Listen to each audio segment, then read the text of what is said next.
పోయితే ఒక ఆడపడి జరిగింది, నేను ఎలా నమ్మటం అంటే నన్ను నమ్మద్దని చెప్పాను.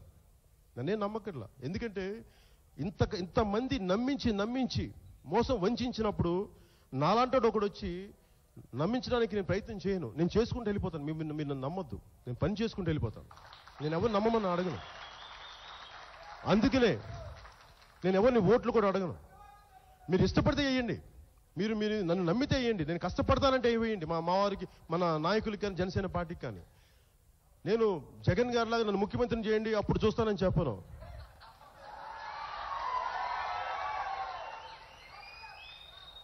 ముఖ్యమంత్రి గారిలాగా 4 దశాబ్దాల అనుభవం ఉంది, ఇంకా బాగా చేస్తాను, అప్పులు బాగా తెస్తాను, ఏనుగులు కొంటాను, మీరు అయ్యని చెప్పండి. నేను అమరావతిలు కడతాను, ఇంద్రుడిలాగా ఊరేగుతాను, అయ్యని మాట. నేనేమంటానంటే నేను కష్టపడి పనిచేస్తాను.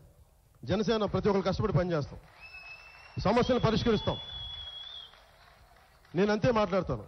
ఇది నచ్చి నమ్మకం ఉండి ఒక్క ఓటేసినా కానీ నేను నిలబడతాను. ఒక ఎమ్మెల్యే పంచిపండి, ఒక్క ఓటేసినా జనసేన ఉంటుంది, పవన్ కళ్యాణ్ ఉంటుంది. ఒక్క ఓటు.